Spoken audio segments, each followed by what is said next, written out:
بسم الله الرحمن الرحيم. أهلا وسهلا طلاب الأعزاء، طلاب الصف الأول إعدادي، استكمالا لحل تدريبات درس العلاقات الغذائية في الجامعات الحيوية. السؤال السادس على بركة الله بيقول لي: إذا بدأ هرم الطاقة لإحدى السلاسل الغذائية بكائن حي يمتلك طاقة مقدارها 2000 وحدة طاقة، وانتقل جزء من هذه الطاقة إلى 4 مستويات غذائية، ارسم هرم الطاقة المعبر عن هذه السلسلة من الكائنات المنتجة والمستهلكة. أنا هعمل الهرم كده يا ولاد،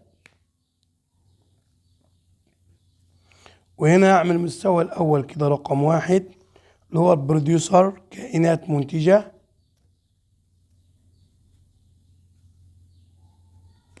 والمستوى الثاني كونسيومر، مستهلك أولي. المستوى الثالث مستهلك ثانوي، وده كده كله مستهلك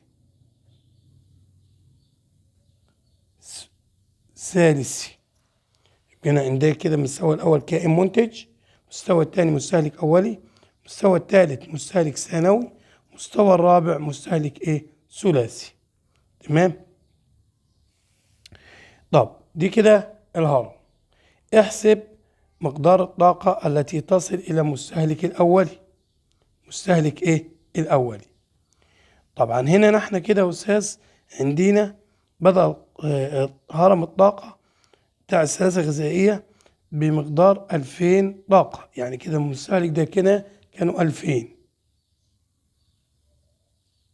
في المستوى الثاني هيوصلوا كام يا ولاد؟ هيوصلوا 200. المستوى الثالث يوصلوا كام؟ يوصلوا 20.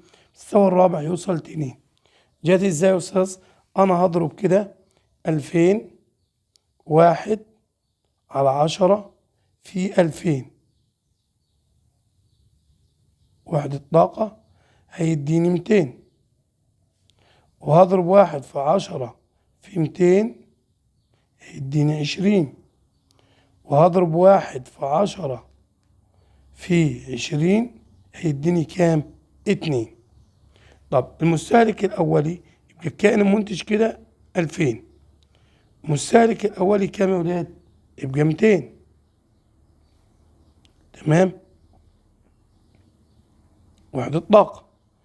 المستوى الغذائي الثالث، ده المستوى الأول، ده المستوى الثاني، ده المستوى الثالث، يوصل كام يا ولاد؟ 20. والمستوى الثلاثي طبعا هيوصل إلى 2. رقم 7 بيقول لي: إذا كانت طاقة الكائن المستهلك الثانوي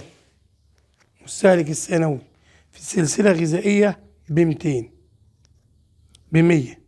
مستهلك الثانوي في سلسلة غذائية 200 وحدة طاقة، فكم تكون طاقة الكائن المنتج؟ أنا كده معي سلسلة غذائية منتج، كائن منتج، ثم مستهلك أولي، ثم مستهلك ثانوي. هو بيقول إذا كانت الطاقة في المستهلك الثانوي ب100، يبقى في الأولي هضرب في 10 توصل بكام؟ ب1000، والمنتج توصل 10000 وحدة طاقة. يبقى كده يا أستاذ أنا في هرم الطاقة لما بنتقل من أسفل لأعلى بضرب في 1 على 10، ولا هنتقل من أعلى لأسفل هضرب مباشرة في 10. النقطة اللي بعد كده بيقول لي: اختر إجابة صحيحة من بين الإجابات المعطاة. ألف، يوضح الشكل المقابل ده يوضح العلاقة الغذائية في إحدى البيئات. ما المتوقع حدوثه عند موت كل العصافير؟ أنا العصافير كده دي أستاذ بدأت تنقرض. هل يؤدي تزداد خسائر محصول النبات؟ طبعا في موت العصافير هيؤدي إلى زيادة عدد اليرقات. الفراشات هتزيد، ولما هتزيد يرقات الفراشات هتبدأ تتغذى على النبات الأخضر، فيقل أعداد النبات الأخضر. يبقى دي رقم ألف معي صح. طب هل نشوف رقم 2 ب، هل تزداد كمية الغذاء المتاح للسناجب؟ ده بالعكس، ده النباتات دي هتخسر، هتقل، لأن عدد الفراشات اللي بيتغذى عليها بيزيد. تزداد أعداد الحمام، برضك عكس، النبات هيقل فتقل أعداد الحمام. هل هتقل أعداد الفراشات؟ لا طبعا، ده هتزيد. يبقى كده الإجابة الصحيحة معاي رقم ألف. 2، بيقول لي في الشبكة الغذائية المقابلة دي، تمام كده يا ولاد، أي مما يلي يمثل كائن مفترس. وفين الكائن المنتج هنا؟ 6 عشان كل الأسهم تطلع منه، ده كائن إيه؟ منتج. 5 ده يعتبر كده بيتغذى عليه، ده عاشب. و4 كائن عاشب عشان بيتغذى عليه مباشرة. طب رقم 2 ده بيتغذى على العاشب، يبقى ده إيه؟ مفترس. ورقم 3 بيتغذى على العاشب، يبقى ده برضك مفترس، اللي هو مستهلك إيه ثانوي. وده بيتغذى عليهم وبيتغذى على العاشب، ده يمثل برضك ايه؟ كائن ايه؟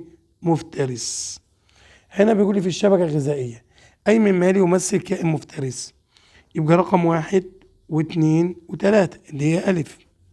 تمام، ده بالنسبة لنقطة كام يا أستاذ؟ النقطة التانية. السؤال رقم 3 بيقول لي في الشبكة الغذائية الموضحة بالشكل المقابل، تقل أعداد جماعة الأرانب الحيوية. أرانب دي قلت كده أهو، قلة الأرانب الحيوية عند إيه؟ هل عند زيادة محصول نبات القمح؟ لا طبعا، هي ليس لها دخل بالقمح، هي بتغذى على العشب. القمح كده مش معاه. هنشوف. هل نقص أعداد الفئران؟ طب تعالى نشوف كده. الفئران دي بيتغذى عليها مين؟ البومة. فلو نقصت أعداد البومة دي بتتغذى على 3، بتتغذى على الثعابين والفئران والأرانب. فلو اختفت جماعة الفئران هيزيد غذاء البومة على مين؟ على الأرنب والثعابين، وبالتالي يؤدي إلى قلة الثعابين وقلة الأرانب. يبقى دي نقص أعداد جماعة الفئران تعتبر إجابة صحيحة. طب هل نقص أعداد جماعة البوم؟ لا، ده بالعكس، لو نقصت جماعة البوم هتزيد عدد الأرانب. هل زيادة كمية العشب؟ ولو زادت كمية العشب هتزيد عدد إيه؟ الأرانب. تمام؟ تمام يا ولاد؟ يبقى كده يا أستاذ اختياري هيكون إيه؟ ب. سؤال رقم 12 بيقول لي علم، لا يمكن أن تبدأ أي سلسلة غذائية بالإنسان، لأن السلسلة الغذائية تبدأ بالكائنات المنتجة مثل النبات، بينما الإنسان كائن مستهلك لا يستطيع صنع الغذاء، لا يستطيع أن يصنع غذاءه. رقم 3 ماذا يحدث له؟ لم يصل ضوء الشمس إلى سطح الأرض، لا يستطيع النبات أن يقوم بعملية البناء الضوئي، وبالتالي هيؤدي إلى نقص أعداد النباتات وبالتالي وانقراضها، وبالتالي يؤدي إلى توجد حياة على سطح الأرض. لو اختفت الكائنات المحللة من النظام البيئي هيؤدي إلى تراكم الكائنات الميتة اللي هي الجثث، وده تؤدي بالتالي إلى pollution environment، تلوث البيئة. إذا كانت سلسلة غذائية تتكون من عشب وأرنب ونسر، وكانت الطاقة المنقولة إلى الأرنب وحدة طاقة، بينا معي كده يا أولاد، فكم تكون الطاقة المفقودة عند انتقالها من العشب وصولا إلى النسر؟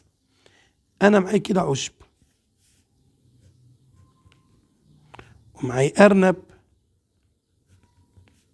ومعاي نسر. كمية الطاقة عند الأرنب كانت بواحد، يبقى عندي العشب كانت هزود هضرب في 10، يبقى العشب كانت ب10. طب والأرنب هتبقى 1/10. كم الطاقة المفقودة؟ هنا العشب كانت ب10، راحت الأرنب بواحد، يبقى اتفقدت كام؟ 9 وحدة طاقة. وهنا الأرنب كانت بواحد، طلع ب1/10، يبقى اتفقدت 9/10. يبقى الطاقة المفقودة حوالي 9.9 وحدة طاقة. رقم 15 بيقول لي في مجتمع حيوي يضم 4 كائنات حية، دبليو يتغذى على اكس، يعني أنا كده معي اكس أهو بيتغذى عليها مين؟ دبليو. والكائن واي يتغذى على دبليو اكس، معي واي هنا كده بيتغذى على اكس بيتغذى على واي. والكائن زد بيتغذى على دبليو، وادي معي زد، عذرا، تمام، ادي زد. واي ده بيتغذى على زد مش دبليو، بيتغذى على دبليو بيتغذى على زد وليس اكس. خلاص كده يا ولاد، دبليو ده واي ده بيتغذى على دبليو بيتغذى على زد. طب ودبليو بيتغذى على اكس. بيقول لي وضح اثر هجرة دبليو ده اختفى على الكائنات واي. هقول له تقل اعداد الكائنات واي. طب والكائن اكس لما يختفي الدبليو اللي هو بيتغذى على اكس، اقول له يزداد اعداد كائنات اكس. طب هنا بيقول لي في الشكل المقابل حدد مع التفسير رقم المستوى الغذائي الذي يضم الكائنات ذاتية التغذية. من أول واحد ذات التغذية اللي هو فيه أكبر كمية طاقة، يبقى رقم 1. ليه؟ لأنه يحتوي كونتينس على أكبر نسبة طاقة. طب لماذا تكون الطاقة المختزنة ب3 أكبر من الطاقة المختزنة ب4؟ لأن عند انتقال الطاقة من مستوى إلى مستوى أعلى يكون المفقود حوالي 90% من مقدار الطاقة. يعني عايز أقول لك 3 دي بتزيد عن 4، بتزيد الطاقة الموجودة في المستوى الثالث أكبر من الطاقة الموجودة في 4 بنسبة 90%، لأني عشان تنتقل من 3 ل4 بتفقد 90%. خلاص كده يا ولاد، استكمال لحل الكتاب المدرسي بيقول لي اختر الإجابة الصحيحة من 1 ل5. أي العلاقات الغذائية التالية يلحق فيها الضرر بأحد الطرفين؟ الافتراس والتنافس، تبادل المنفعة والافتراس، تبادل المنفعة والمعايشة. لا طبعا الافتراس والمعايشة. أقول له الافتراس والتنافس.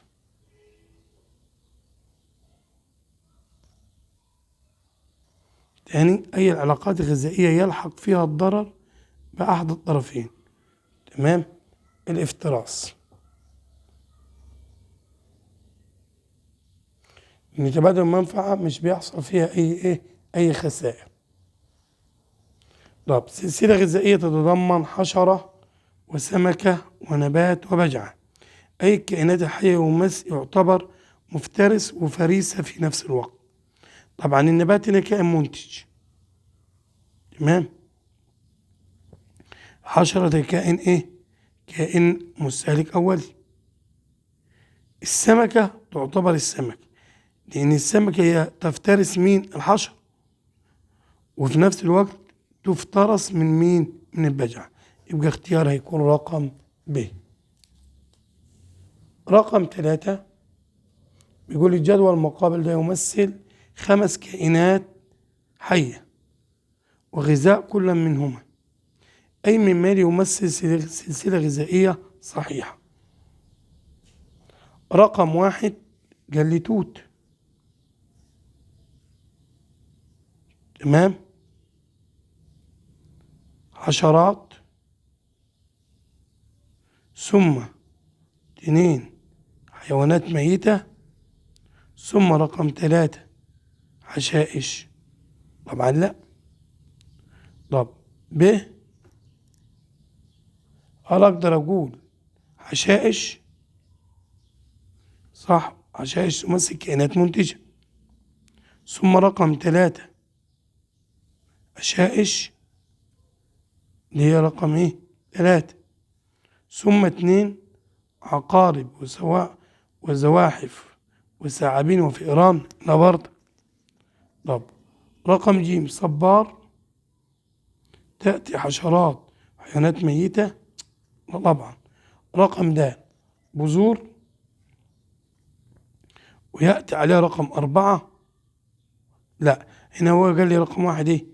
أشجار التوت، وبعد كده بيتغذى عليها الحشرات كائنات ميتة، ورقم 2 تغذى عليها عقارب، لا دي لا، حشائش، تمام. ثم رقم 3 بس رقم 3، ثم رقم 2 دي رقم ب. الاختيار يكون رقم ايه؟ ب. تم إدخال الأرنب إلى أستراليا حوالي 100 عام، وبعد فترة وجيزة زادت أعدادها بدرجات كبيرة جدا. لما زادت أعداد الأرانب، هل دي نقص نسبة الكساء الخضري؟ لا، ما كانت زيادة التنوع البيولوجي، وجود أعداد قليلة من الكائنات المفترسة، هي دي ب. تمام. في الشبكة الغذائية الموضحة، مالي، أي من مالي يتغذى على كائن منتج واحد، ويتغذى عليه 3 كائنات مفترسة. هو بيتغذى على كائن منتج واحد.